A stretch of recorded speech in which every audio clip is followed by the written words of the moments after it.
Eu prego umas 5 ou 6 mensagens nesse texto. Eu já preguei 2 delas aqui. Eu uso esse texto como texto base para essa série de mensagens que eu prego baseado nesse texto, que nós encontramos, na palavra do Senhor em Provérbios 12, 15. Provérbios, capítulo 12, versículo 15.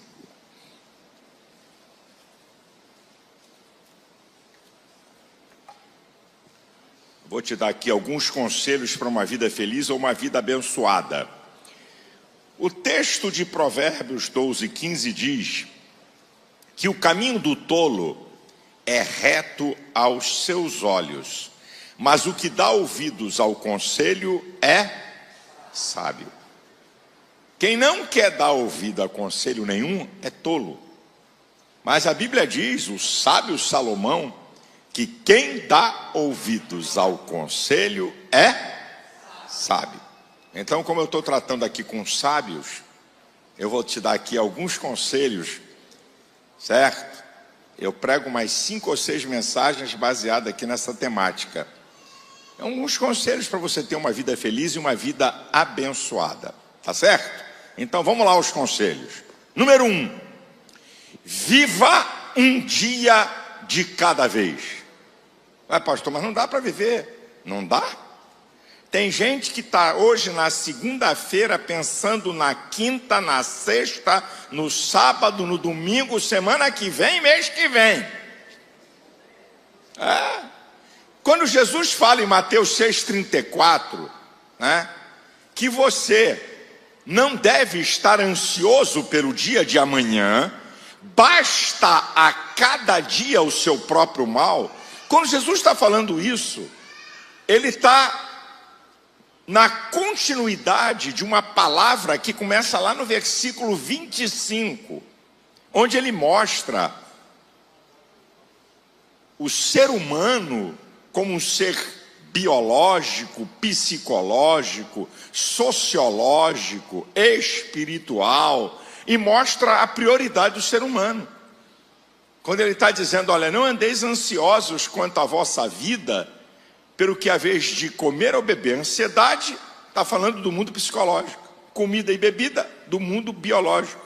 Nem quanto ao vosso corpo, pelo que a vez de vestir, está falando do mundo, roupa, mundo sociológico, se distingue por roupa.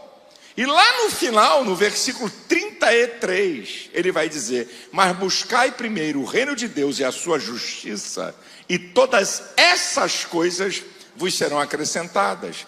Jesus está dizendo o seguinte, olha, se você priorizar o reino de Deus, ele vai atuar para suprir suas necessidades do mundo biológico, psicológico e sociológico. Aí ele vem e traz uma outra palavra, dizendo, olha, não andeis ansiosos pelo dia de amanhã, basta a cada dia o seu próprio mal. Isso é, não adianta, porque você, nem eu, nem ninguém tem poder de antecipar o tempo. Então escute bem, existem 3 ladrões de alegrias que quer roubar do teu dia. Você tem que estar muito esperto, muito atento. Tem 3 ladrões de alegrias. O primeiro está no texto. Não andeis ansiosos pelo dia de amanhã. A ansiedade. A ansiedade é uma sensação desconfortante de apreensão e dor ligado a um acontecimento que ainda não aconteceu.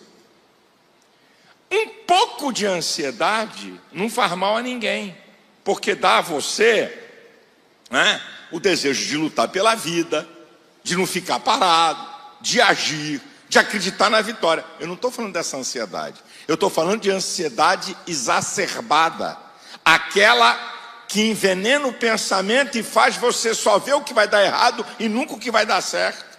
Essa ansiedade exacerbada, ela gera impacto químico e físico no cérebro, causa danos, doenças. É um ladrão de alegria, porque você vive em função daquilo que você não domina e que está no futuro. Vai roubar a tua paz e a tua alegria do dia. Esse é o primeiro ladrão de alegria. O segundo ladrão de alegria, para roubar a tua paz e tua alegria no dia, chama-se estresse. O estresse é provocado ou por excesso de trabalho, tá? Excesso de cobrança e por circunstâncias que nos causam grande pressão. Algo que está causando grande pressão no seu psique, no seu emocional, pode produzir o estresse. Excesso de trabalho, você não é máquina, produz excesso. Aí tem uma coisa, depois pergunta aos médicos, aos psicólogos, né? O burnout, o que é? Meu irmão, depois que você entra num túnel de um estresse que vai produzir doenças emocionais graves, para tu sair dele, vai ter que gemer e orar muito. Vai tomar remédio de tarja preta, porque a coisa não é brincadeira. Então eu acho bom você tirar férias porque você decide, ou você tirar férias porque o médico decide. Cuidado. Por que você acha que Deus fez o mundo em 6 dias e no 7º descansou? Por algum acaso Deus fica cansado? Ele está me ensinando 2 coisas. Primeiro, uma lei moral. Você precisa descansar. Segundo lugar, ele parou para apreciar a sua obra, o que ele fez. Então, meu amado, você tem que parar para descansar. Você fica igual uma máquina. E uma coisa que faz a pessoa viver num ritmo alucinante é o din-dinho. Então, porque eu tenho que pagar conta, porque eu estou comprando coisa e vou comprando coisa. Eu queria te informar que o mundo está à venda, viu, filho? O mundo está à venda. De vez em quando os pastores me pressionam. Pastor, olha, tem um lugar agora, vieram oferecer, já está pronta a igreja. Eu falei, e cadê o dinheiro? Não, mas a igreja está pronta. Eu sei quanto custa um som. Eu sei quanto custa isso aqui, ó, essa tela de LED. Eu sei quanto custa. Você está vendo aqui esse som aqui dessa igreja? Você está vendo essas telas de LED? Só em som e tela de LED aqui tem mais de R$1 milhão. Só para você saber. Esse som que tem aqui na igreja, esse que está aqui, isso aqui é um som italiano. São dos sons mais modernos e mais caros que tem. Porque eu gosto de coisa boa para mim, também gosto de coisa boa para Deus. Então, meu amadão, eu sou pressionado o tempo todo. Sempre tem alguma coisa para tu comprar. E se tu bobear, tu vai viver em função de pagar. E aí, você vai viver debaixo de estresse, que vai produzir doença e que vai tirar a alegria do dia. O terceiro ladrão de alegria é o medo. O medo é uma coisa terrível. O medo tem o poder de inibir teu potencial e neutralizar a tua história. Quando Deus vai tratar com um homem chamado Josué, que estava substituindo Moisés, que estava com medo, Deus usa elementos do ser humano. Estou falando Deus. Deus diz assim para Josué: Josué, ser corajoso. O que é? Domine o medo, resista ao medo.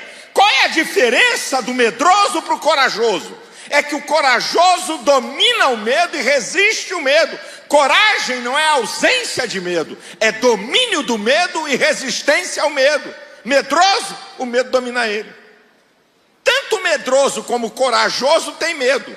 A diferença é como cada um lidar com o medo.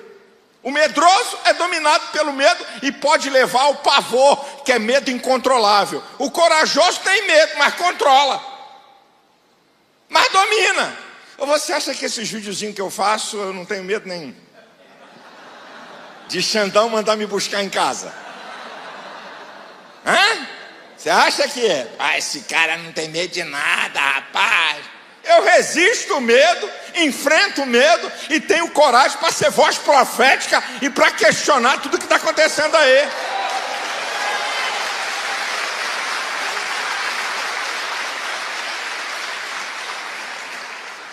Então, pastor, para eu poder viver um dia de cada vez, o que é que eu tenho que fazer? Segura a receita aí.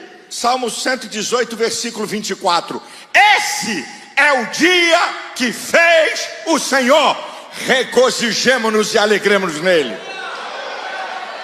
Você já deu um brado de vitória? Você já deu um graças a Deus?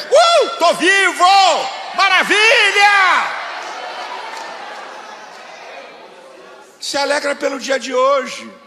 Você está aqui, tem gente que daria tudo para ter 10% da tua saúde e está lá no CTI.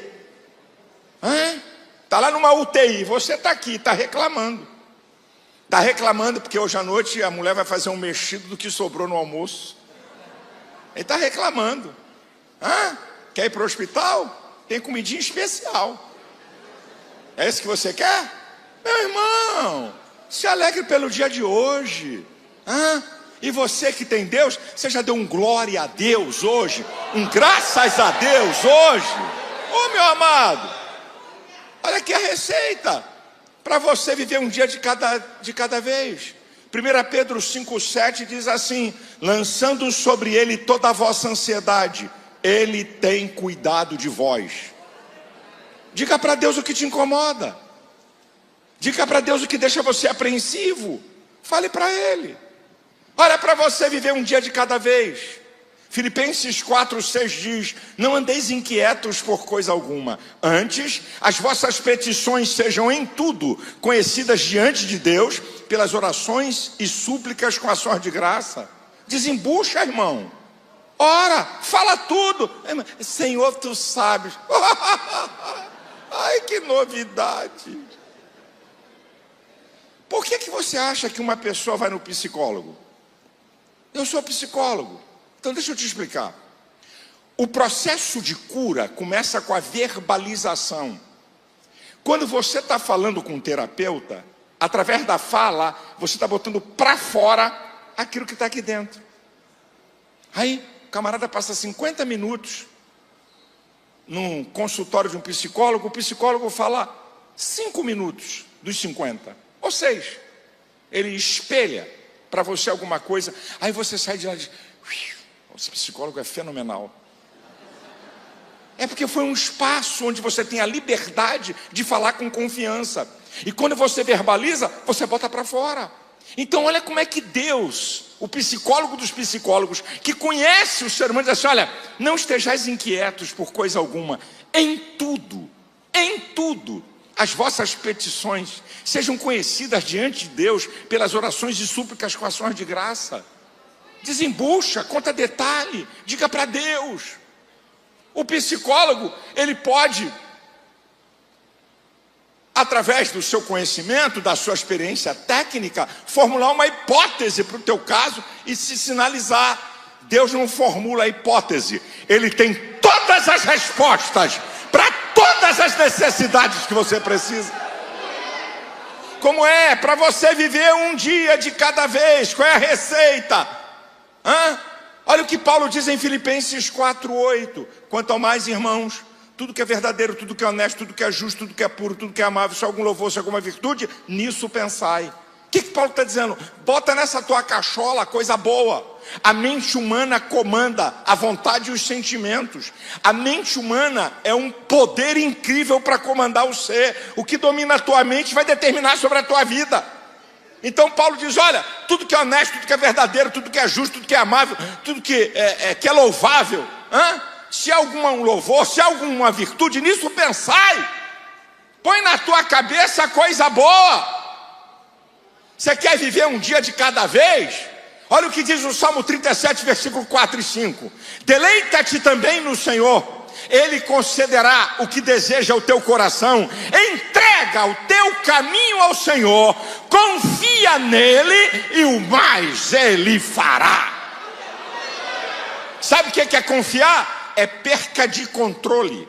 Deixa Deus controlar aquilo que você não tem como controlar.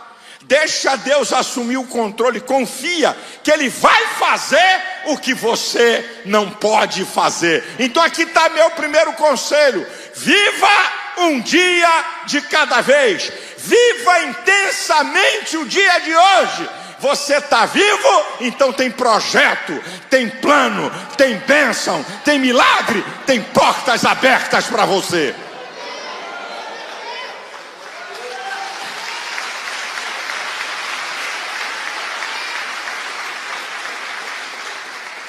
Segundo conselho que eu vou te dar, você já ouviu isso tantas vezes, eu repito, eu gosto de falar disso.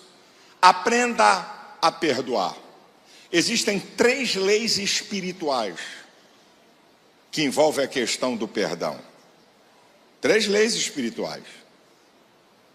Olha o que Jesus falou quando Ele ensinou a oração do Pai Nosso, de Mateus capítulo 6. Versículo 14 e 15. Perdoa as nossas dívidas como nós perdoamos aos nossos devedores. Aí ele vai dizer uma coisinha aí.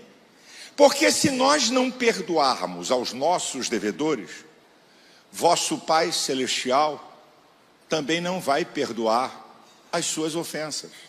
O que Jesus está dizendo? Que o perdão de Deus está condicionado a eu liberar perdão.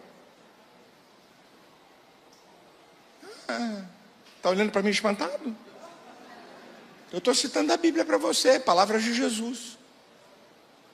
Jesus está dizendo que se eu quero que Deus perdoe minhas falhas e minhas ofensas, eu tenho que aprender a perdoar aquele que falha comigo e que me ofende.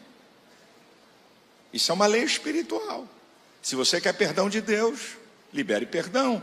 E Jesus vai dizer a parábola do credor incompassivo. Jesus falou de uma parábola em Mateus 18, 23. Um camarada que devia muito, isso é, uma dívida impagável com o seu senhor, 60 a 100 milhões de salários, é o que o cara devia, não tinha como pagar, e o cara roga ao Senhor, e o Senhor libera. Aí um companheiro desse cara de trabalho devia pouco dinheiro a ele, e ele não libera perdão. Ele: vou levar você ao tribunal. O cara rogou, mas ele não quis perdoar. Os outros companheiros foram ao Senhor. Isso é a parábola Jesus contando, dizendo: olha, aquele servo que você perdoou uma dívida impagável, não quer perdoar uma pequena dívida. Aí o Senhor diz: mau servo, eu vou te colocar na cadeia, eu vou te prender, como você fez com o outro, até que você pague toda a sua conta. Jesus está ensinando esse princípio. Deus nos perdoa de dívidas impagáveis. O nosso pecado não tem como a gente pagar, e Ele perdoou. E você não quer perdoar alguém que te ofendeu, que te fez alguma coisa. Então aqui está uma lei espiritual. Se você quer perdão de Deus, aprenda a perdoar. Agora tem uma segunda lei espiritual. O apóstolo Paulo, em 2 Coríntios capítulo 2, versículo 10 e 11, diz assim: a quem vós perdoardes, eu também faço isso na presença de Cristo por amor a vós, para que não sejamos vencidos por Satanás. Olha o que Paulo está dizendo. Quando eu não libero perdão, eu dou legalidade ao diabo para agir na minha vida. Meu irmão, porque coisas estão acontecendo. Eu te repreendo, está amarrado, sai, o diabo. Sai não. Estou amarrado não. Por quê? Porque você está dando legalidade ao diabo por não liberar perdão para quem te ofende ou para quem te fez mal. A terceira lei espiritual. Primeiro, quem não perdoa o próximo não recebe perdão de Deus. Segundo, quando eu não perdoo, eu dou legalidade ao diabo. Terceiro, que está em 1 João capítulo 4, versículo 20 e 21. Alguém diz: eu amo a Deus, e aborrece a seu irmão, é mentiroso. Como você pode amar a Deus que não viu, se não ama a seu irmão que vê? Dele temos esse mandamento: quem ama a Deus, ame também a seu irmão. que Deus, através da sua palavra, está dizendo? Significa que quando eu não libero perdão, porque não vem dizer para mim que você ama alguém e perdoa, e não perdoa. Porque o amor é o guarda-chuva, eu já vou te dizer, de todas essas coisas. Então, uma pessoa que diz que ama e não libera perdão, tem alguma coisa errada. E o errado é que ele não ama. Então, como é que você diz que ama a Deus e não consegue liberar perdão para uma pessoa? Porque é um sinal que você não ama a pessoa. Não é possível você amar a Deus. Então temos uma outra lei. Não há condição de você amar realmente a Deus se você não ama e é capaz de liberar um perdão. Aí vem um questionamento. Pastor, o senhor me desculpa, eu não consigo perdoar. Deixa eu te explicar uma coisinha para você entender, meu amado. Jesus em Mateus 5,44 diz assim: amai a vossos inimigos. Mas como é que é esse negócio? Como é que alguém vai amar o inimigo? Ai, eu olhei assim para o meu inimigo hoje, disse assim, pô, meu inimigo está bonitinho. Não sei por que passei a gostar dele. Então, aprenda. Amar é uma decisão da vontade. Tem gente que pensa que amar é uma coisa que entra, não sei se é pelo nariz, pela orelha, não sei por onde. Eu não queria, mas estou amando. Não. Qual é a prova que amar é uma decisão da vontade? Que amor é mandamento. E mandamento, você decide obedecer ou não. Jesus falou em João 13,34. Um novo mandamento vos dou, que vos ameis uns aos outros, assim como eu vos amei. Mandamento. Mandamento significa que você tem poder de decidir se quer ou não fazer. Amar é uma decisão da vontade, e uma decisão tal que você pode ser capaz até de amar o inimigo. Então não tem desculpa. O que está faltando em você é decidir se você de fato quer liberar perdão. Aí você tem que aprender uma outra coisa. É que quando você não libera perdão,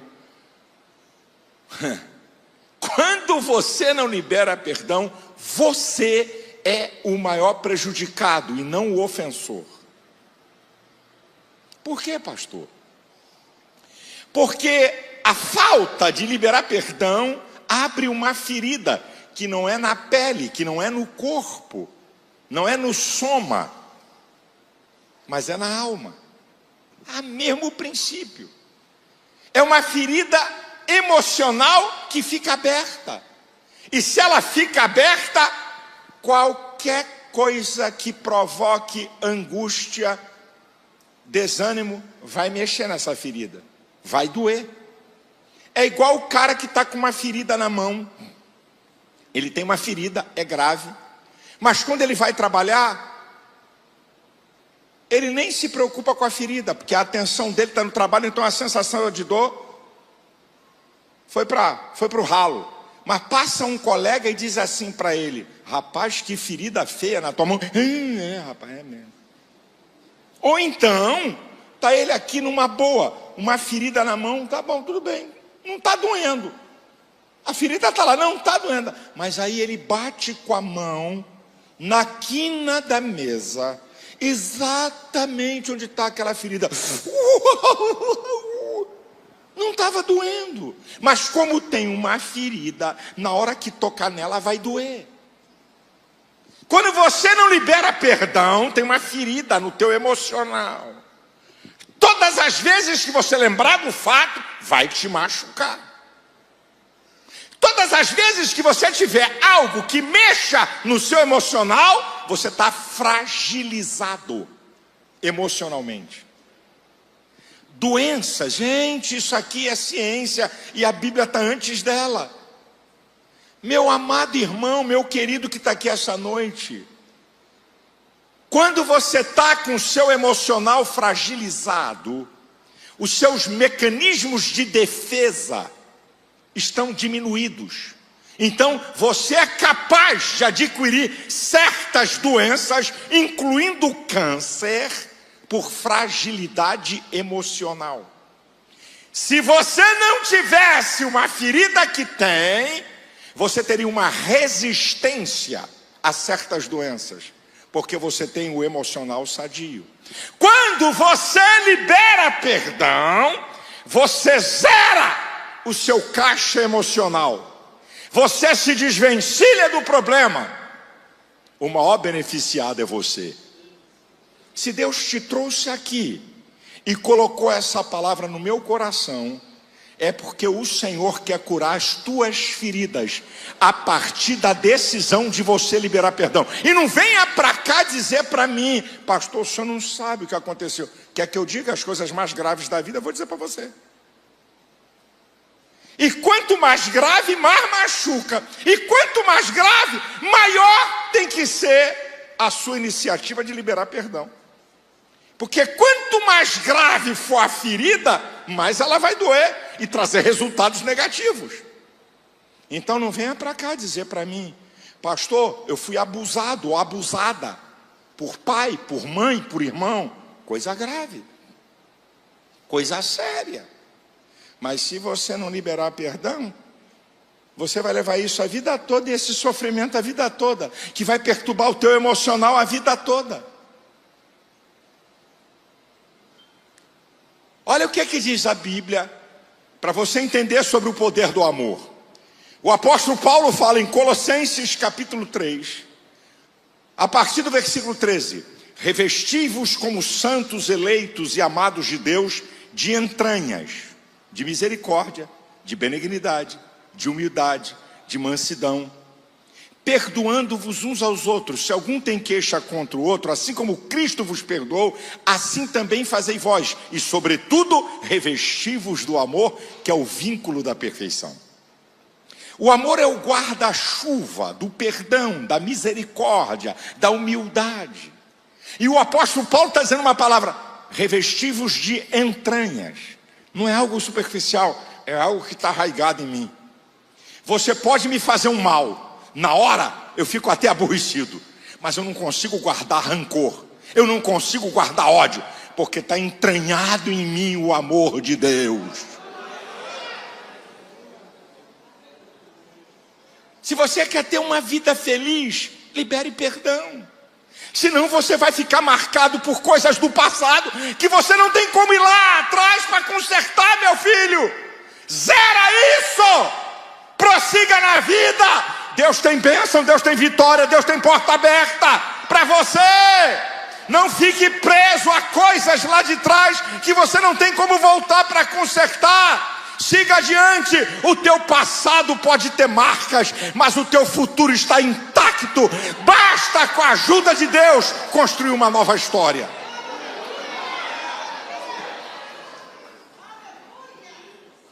Terceiro conselho que eu vou te dar, e vou tomar um pouco d'água.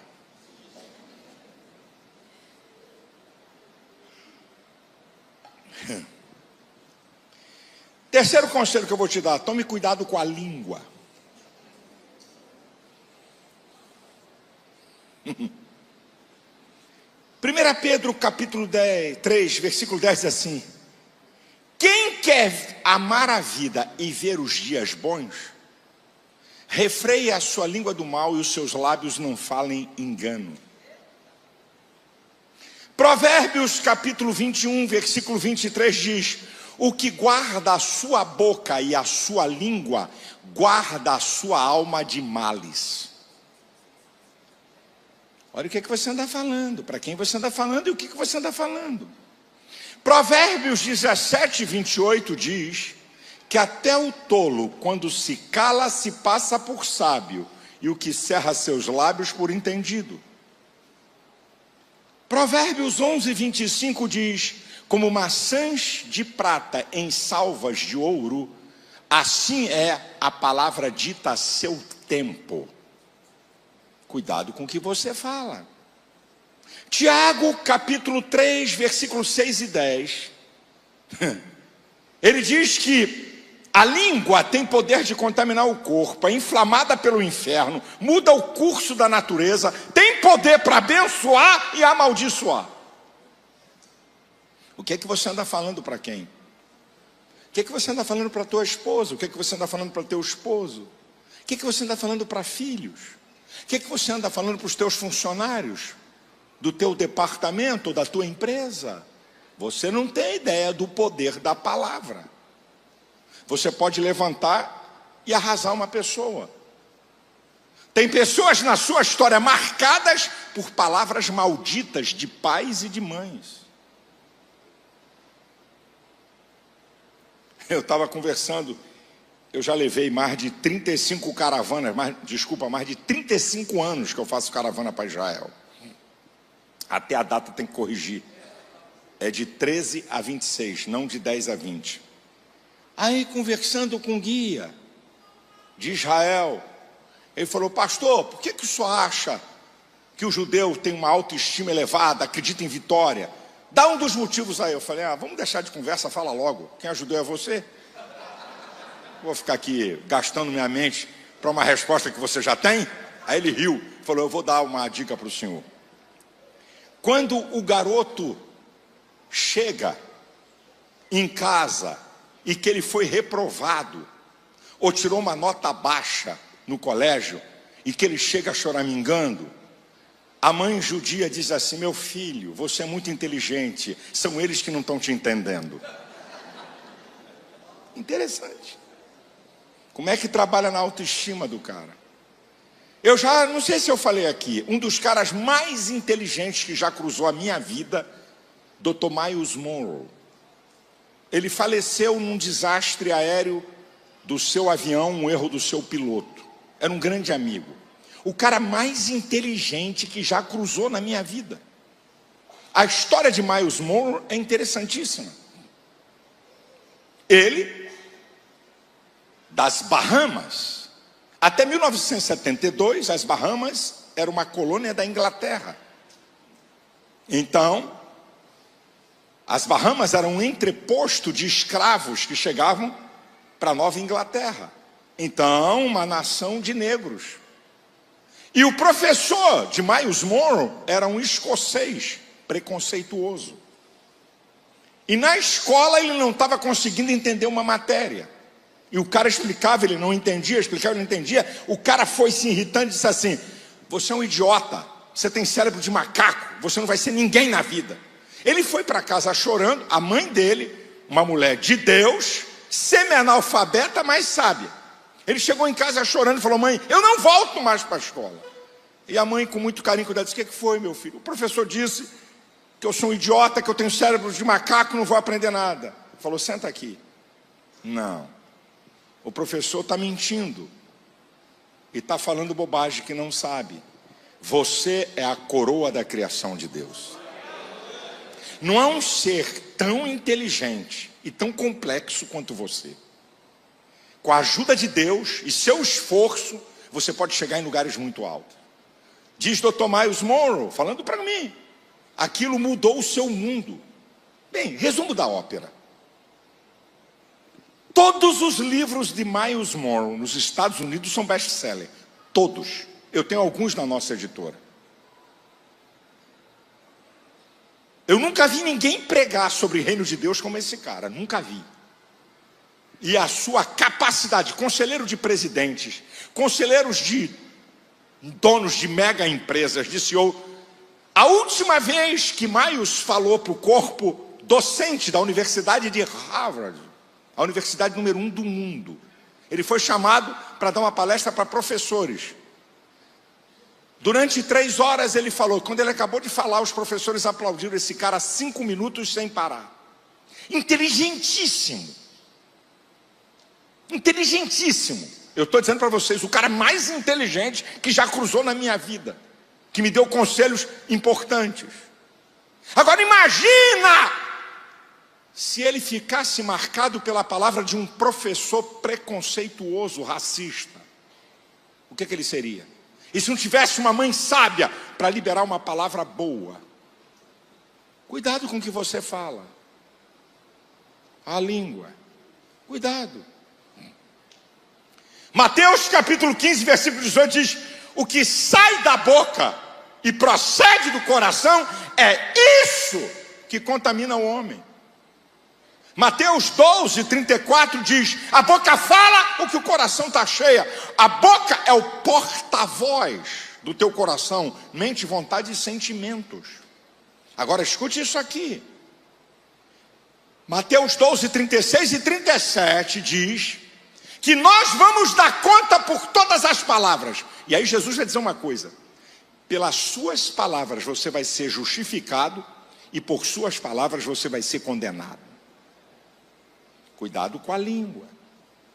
Cuidado com o que você fala, para quem você fala, como você fala. Quarto conselho, penúltimo, e eu vou encerrar.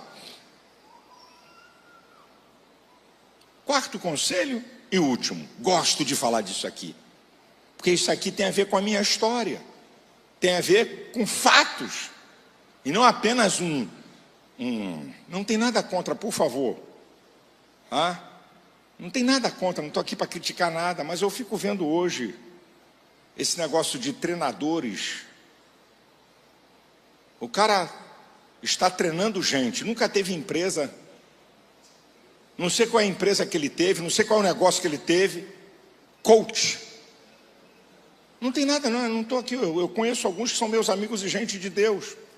Tiago Brunet, membro da minha igreja, o Djalma Pinho. Não estou falando mal, sabe? Mas eu fico vendo gente falando coisas que tem muita teoria, mas de prática pouca. Mas eu gosto de falar disso aqui. Tenha sonhos, tenha objetivos na vida. O sonho dá direcionamento à vida. O sonho diz para você que vale a pena lutar por alguma coisa. Quanto maior o teu sonho, maior é o teu potencial a ser desenvolvido. O que aconteceu no passado não é tão importante como o que pode acontecer no futuro. Isso depende dos teus sonhos e dos teus objetivos. Aprenda isso, meu irmão. Sonho não é ver com os olhos, é ver com a mente. A mente humana tem uma coisa chamada, dois processos na mente humana: memória e imaginação. Memória tem a ver com o passado, é o HD, onde você acumula conhecimento e informações. Imaginação é a capacidade de criar imagens. Aqui na minha mente e na sua, você pode se ver em qualquer tempo na frente. Por exemplo, você acabou de entrar no curso de Direito, mas aqui na cabeça você se vê como juiz. Você acabou de entrar no curso de Medicina, aqui na tua mente você já vê operando. Você acabou de montar uma carrocinha de pipoca, aqui na tua mente você se vê dono de uma fábrica de pipoca. Então você tem a capacidade de criar imagens na sua mente acerca do futuro. Eu pergunto, com o que você sonha? Onde você quer chegar? Quais são os objetivos da sua vida? É isso que eu estou querendo questionar você. O que você quer na vida espiritual, na vida emocional, na vida material? Onde você quer chegar? O que é, pastor? Eu não tenho sonho nenhum. Então deixa eu te dar uma palavra. Quem não tem sonhos não vai a lugar nenhum. Quem tem pode não chegar no lugar do sonho, mas vai chegar além de onde você está.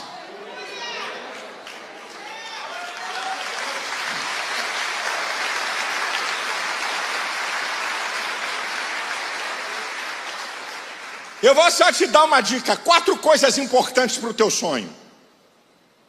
Estou sonhando, é mesmo. Dormiu de barriga cheia. Comeu muita carne, angu. Não, escute, 4 coisas. Número 1, projetos. Se você sonha, tem que ter um projeto. Número 2, atitudes. Sonhos sem atitudes é coisa de preguiçoso, vagabundo, sei lá o quê. Não, atitudes, tem que ter, sonho tem que ter atitudes. Terceiro, predisposição para enfrentar a adversidade. Vai ter gente que vai debochar do teu sonho, vai querer roubar teu sonho, vai querer impedir teu sonho. Então você tem que estar preparado para enfrentar aqueles que querem enfrentar teu sonho. E quarto lugar, esperança. A confiante perseverança no futuro. Vou chegar lá, vai dar certo, vai acontecer, não vou desistir, vou prosseguir, Deus está comigo, Deus vai me ajudar, eu vou fazer minha parte. Tenha sonhos!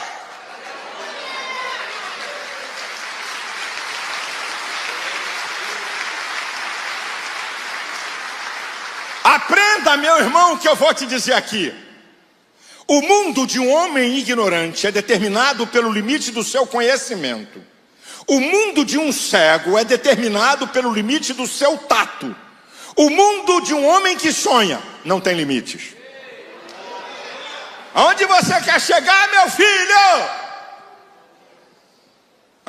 Isso aqui é uma verdade que eu estou dizendo para você. O mundo de um homem ignorante é determinado pelo limite do que ele conhece.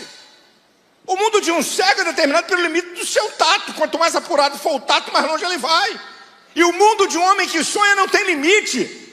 Sabe o que eu fico vendo, rapaz? Eu fico vendo ímpio, gente que não teme a Deus, gente que não tem Cristo, gente que não frequenta a igreja, não vem à escola dominical, não tem Bíblia. Não, eu vou fazer, vou acontecer, vou arrebentar, não sei o quê. Aí você pega, e aí, o que você quer? Tô aí, né, pastor? O que Deus quiser tá bom.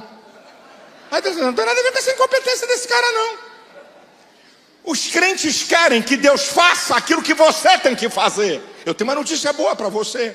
Deus não move uma palha naquilo que a sua capacidade pode. E Deus move o céu inteiro onde você não pode. Não queira que Deus faça algo que Deus já te capacitou para fazer. Bota para quebrar, corre atrás, vai buscar teu sonho, vai estudar, vai se preparar, vai trabalhar, vai se aprimorar. E o último conselho que eu te dou: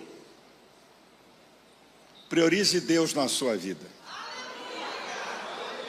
Quando eu citei Mateus 6,33, buscai primeiro o reino de Deus e a sua justiça, e todas essas coisas vos serão acrescentadas. Sabe por que eu estou dizendo para você priorizar Deus? Por causa de algumas coisas que nós somos. Primeiro, nós somos pecadores. Sabe o que significa ser pecador? Significa que você vai morrer. Se não houvesse pecado, nem eu nem você sentiríamos dor, sofrimento ou morte.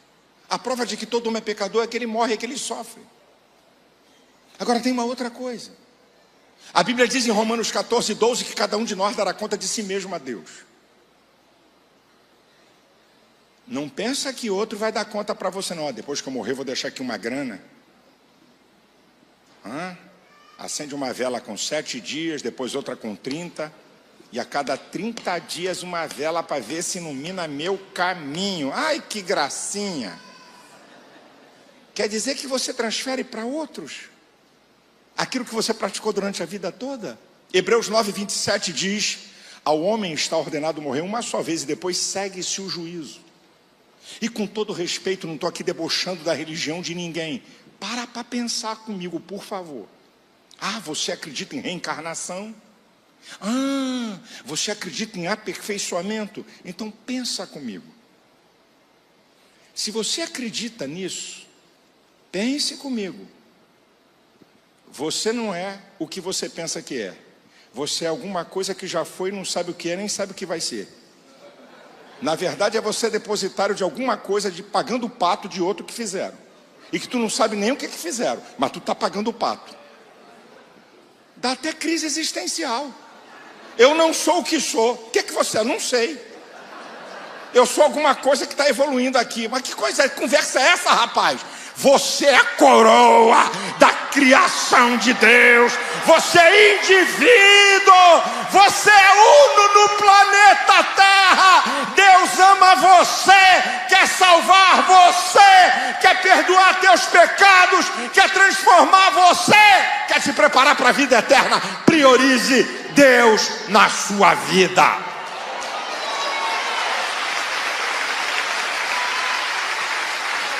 A igreja de pé. 5 minutinhos, não sai não, já vou terminar.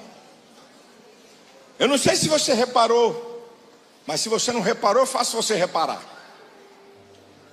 Em nenhum momento aqui nesse culto, nem eu, estou dizendo que você vai priorizar Deus se pertencer à minha igreja ou à minha religião.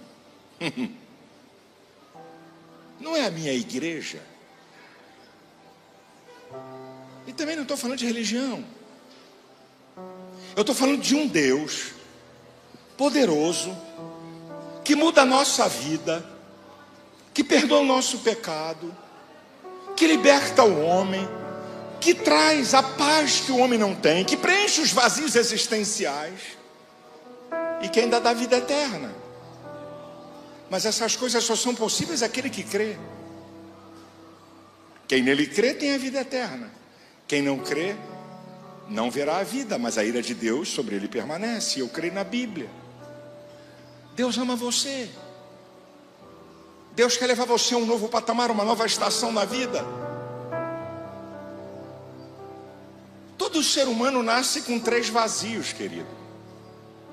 Vazio de pai, vazio de mãe e vazio de Deus. Acompanha comigo. Vazio de mãe. Se quando a pessoa acabar de nascer, a mãe morrer, a avó, uma irmã mais velha, uma tia, uma madrasta, uma vizinha, uma amiga de família pode ocupar esse vazio de mãe. Quando o cara acaba de nascer, o pai morreu. Um irmão mais velho, um padrasto, um tio, um vizinho, um amigo de família pode ocupar esse lugar de pai. Vazio de Deus, ninguém. E de maneira inconsciente, não que a pessoa faça isso pensando racionalmente, mas de maneira inconsciente, muita gente tenta preencher o vazio de Deus através de bebida, drogas, sexo, ganância. É a tentativa inconsciente do ser humano tentando preencher o vazio de Deus, que só através de Cristo. Dinheiro não preenche, sucesso na vida não preenche, religião não preenche. Deus, através de Cristo. Quando o indivíduo reconhece que é um pecador e recebe Jesus como mediador e Senhor da sua vida e passa a crer em Deus e obedecer a sua palavra, você é transportado para uma outra dimensão de vida. Quem sabe aqui essa noite, antes de eu terminar esse culto, eu quero fazer um convite pessoal, intransferível. Quem sabe aqui nessa noite tem pessoas amigas, honestas, sinceras, que têm fome de Deus e querem ter um encontro, uma experiência pessoal com Deus. Não tem nada a ver comigo, é você e Deus. Deus se manifesta na individualidade. A única coisa que eu posso fazer com a igreja é orar por você. Aí eu posso pedir a bênção de Deus, pedir que Deus se manifeste com poder na sua vida. Se você está precisando de uma libertação, que Ele te liberte. Se há alguma coisa que você não consegue vencer, que Ele faça você vencer. Isso eu posso orar. Quem sabe tem alguém aqui assim, ou quem sabe tem pessoas aqui que conhecem o Evangelho, entendem, compreendem e sabem tudo que eu falei. Mas a Bíblia diz assim, Lamentações 3,39: do que se queixa o homem, a não ser do seu próprio pecado? Não foi Deus que se afastou de você, é você que se afastou de Deus pela sua própria natureza pecaminosa. Mas eu não vim aqui apontar nada para você, eu vim aqui dizer que é uma porta aberta nessa noite para você voltar, consertar, se reconciliar. Porque aqui nessa vida estamos decidindo a nossa eternidade, céu ou inferno. É aqui. E você conhece a verdade, não é impune. E Deus te trouxe aqui, porque Deus tem coisas especiais na sua vida. Se tem alguém aqui essa noite que de fato quer ter um encontro com Deus através de Cristo, ou se tem alguém que está afastado e hoje quer tornar a casa do Pai, voltar a ter comunhão com Deus, eu quero orar por você. E se tem alguém, ninguém vai te pegar pelo braço, ninguém vai te empurrar, não vai descer anjo do céu para te puxar, é voluntário. Eu quero orar por você. Se tem alguém, eu peço, convido você, não precisa ter vergonha nem medo, porque um dia eu fiz isso que eu estou convidando você para fazer, e grande parte desse povo aqui fez. Saia do seu lugar, peça licença. Se você está no meio da bancada, vem aqui perto de mim que eu vou orar por você. Eu quero orar por você. A decisão é pessoal. Ninguém aqui pode decidir por você, só você. Ei, pastor, eu só vou lá se for alguém. Queridão, deixa eu te informar uma coisa. Se Deus está falando ao seu coração, é com você que Ele quer tratar. Esqueça o outro. Nem eu, nem ninguém aqui mudamos vida de ninguém. Mas há um Deus poderosíssimo que está aqui. E que quer perdoar, que quer te transformar, que quer te restaurar, que tem propósitos para a sua vida. Eu quero orar por você.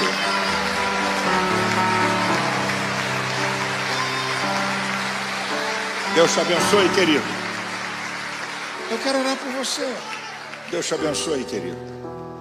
Está faltando você? Venha. Há uma voz aí no seu coração. Não é a minha voz. Há uma voz no seu coração. É o Espírito Santo. É Deus que está falando com você.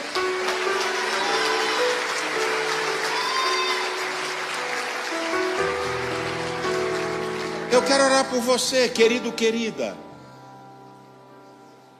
Você não tem ideia do que Deus pode fazer quando você decide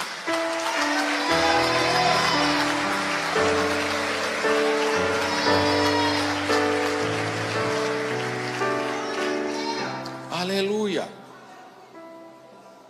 Está faltando você? Eu não te conheço, não sei quem você é.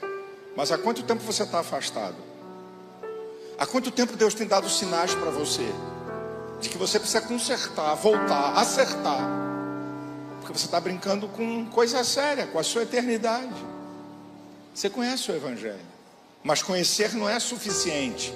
Você tem que se decidir em entregar. Mais um minuto e eu vou orar.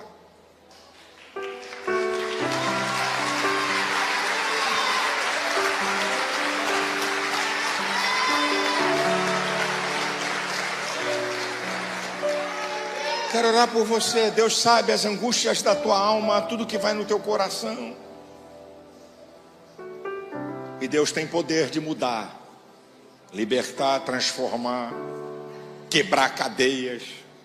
Deus pode fazer. Está faltando você? Venha.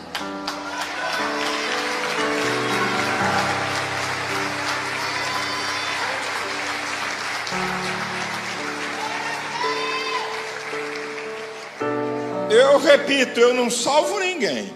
Eu só oro com a igreja, porque eu creio no poder da oração.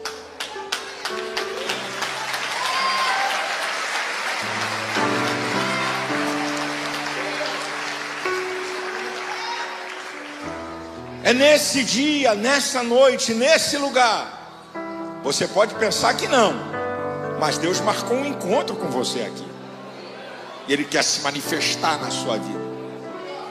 Com poder, com graça, com glória, com amor. Agora, Deus não é violador de corações. Quem tem que decidir é você. Nem o pastor, nem teu pai, nem tua mãe, nem teu esposo, nem tua esposa, nem teu filho, nem Deus decide. Ele age conforme a sua decisão. Eu vou orar por essas pessoas que estão aqui.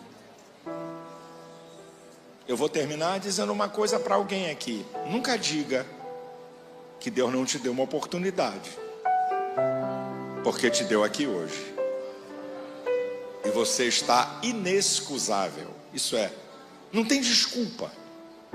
Não há desculpa para você.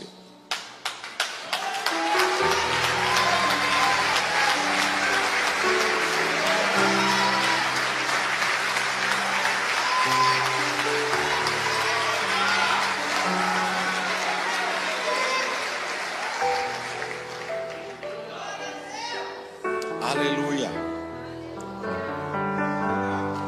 Vamos orar. Vamos orar. Vamos orar. Estende a mão sobre essas pessoas. Você está aqui na frente. Use sua mente ou suas palavras. Diga a Deus, entra na minha vida. Se manifeste a mim, perdoa meus pecados. Fale você. Com a mente ou com palavras, Deus é onisciente. E eu vou orar com a igreja por você. Senhor, eu quero entregar essas vidas nas tuas mãos. Tu és o Deus que conhece profundamente o nosso ser. Tu Tu és o Deus que tem respostas, que perdoa pecado, que transforma, que liberta, que preenche os vazios do ser humano. Manifesta o teu poder e a tua glória na vida dessas pessoas. Eu te peço e te agradeço em nome de Jesus. Amém.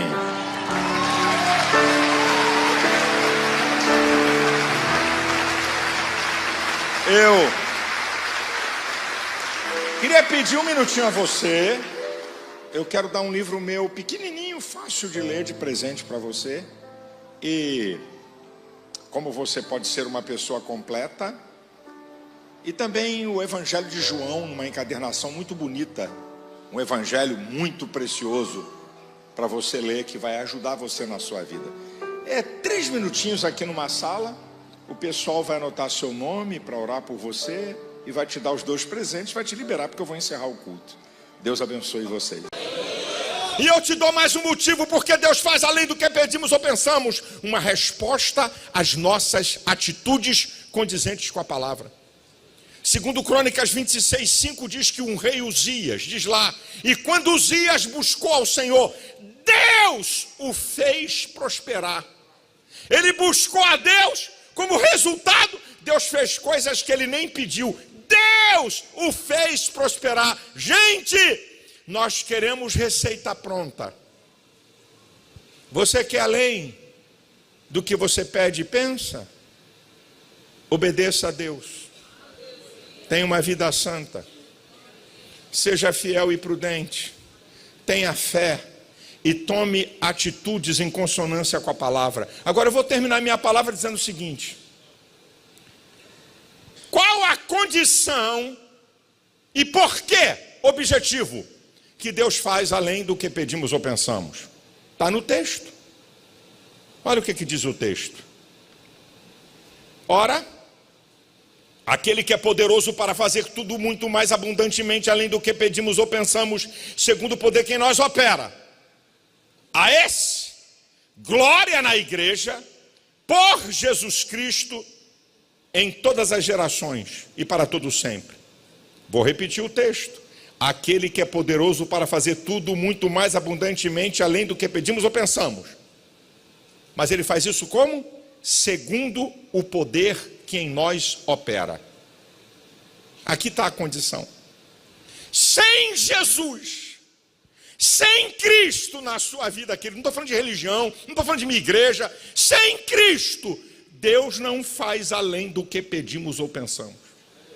É segundo o poder que em nós opera. Quem opera em nós? O Espírito Santo através de Cristo. E qual o objetivo? Porque Deus faz além do que pedimos ou pensamos? Para tu ficar besta, para tu ficar metido, para tu tirar onda com os outros? Não. Aquele que é poderoso para fazer tudo mais abundantemente além do que pedimos ou pensamos, segundo o poder que em nós opera, a esse glória na igreja, para ele ser exaltado, para ele ser glorificado.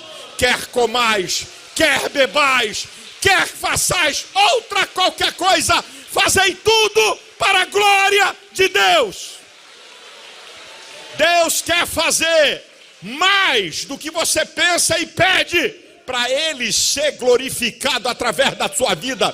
A sua vida ser um testemunho que você tem um Deus poderosíssimo, um Deus que abre porta que ninguém pode abrir, um Deus que opera milagre que ninguém pode operar, um Deus que faz o que homem nenhum pode fazer. A ele glória na igreja por Jesus Cristo. Amém.